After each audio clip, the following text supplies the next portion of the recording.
잇몸 건강을 위해선 근본적인 이것부터 드셔야 합니다. 이게 부족한 상태에선 치료를 해도 잘 낫지 않는 경우가 많은데요. 잇몸 건강을 걱정하는 분들이라면 지금 이것부터 드셔야 합니다.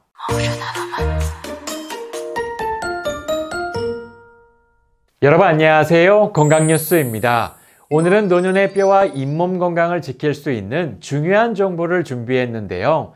노년기에 주로 발생하는 잇몸 질환이 사실 이것의 부족과 깊은 관련이 있다고 합니다. 실제 전문가들은 이것이 부족하면 치아 건강과 잇몸 질환을 악화시킨다고 말했는데요. 게다가 골다공증과 암, 심지어 치매까지 유발한다고 경고했습니다. 그것이 무엇일까요? 그것은 바로 칼슘입니다. 많은 전문가들은 칼슘 부족이 수명을 단축시키는 초고속 지름길이라고 경고합니다.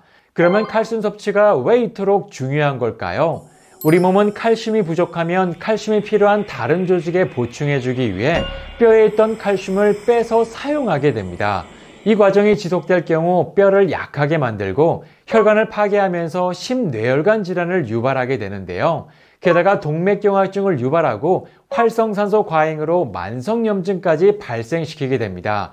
심지어 혈관질환, 자가면역질환, 암, 치매까지 유발하게 되죠. 그러면 칼슘 부족이 치주질환과 어떤 관련이 있는 걸까요? 일반적으로 칼슘은 대부분 골다공증과 뼈 건강에만 관련이 있다고 생각하지만 사실 칼슘은 치아와 잇몸 건강에도 매우 큰 영향을 미칩니다.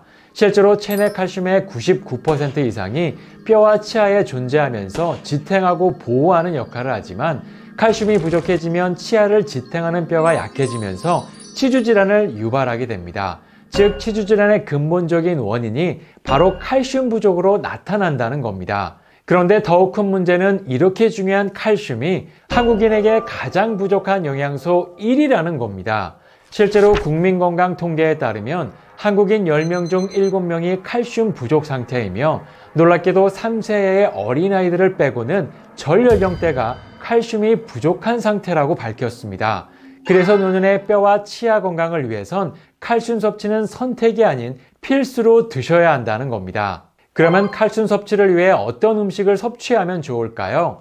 칼슘이 많다고 알려진 우유, 멸치, 시금치, 아몬드, 네, 다 좋습니다.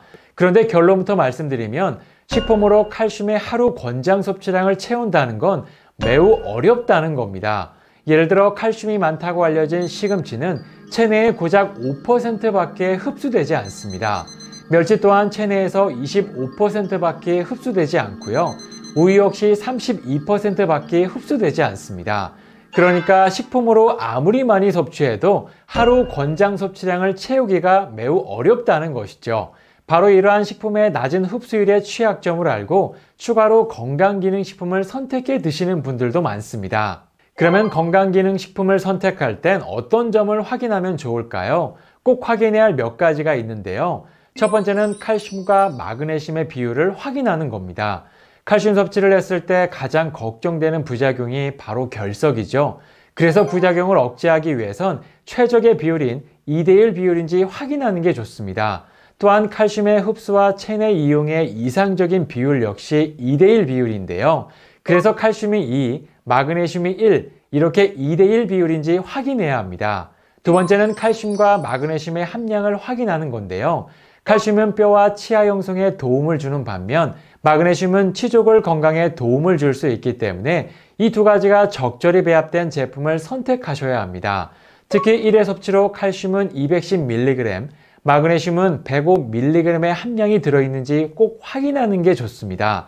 이 두 가지만 확인하셔도요, 안전하게 꾸준히 드실 수 있습니다. 이렇게 오늘은 칼슘 섭취의 중요성에 대해 알아봤는데요. 나이가 들수록 칼슘과 마그네슘을 섭취하지 않으면 뼈가 약해지고 잇몸 질환이 더 심해질 수 있습니다. 전문가들은 칼슘의 하루 권장 섭취량을 식품만으로는 채우기가 쉽지 않다고 말합니다. 그래서 별도의 칼슘 섭취를 권하고 있는데요. 평소 칼슘이 풍부한 음식을 많이 챙겨 드시고요. 그럼 다음 시간에도 또 다른 건강 이야기로 찾아뵙겠습니다. 감사합니다.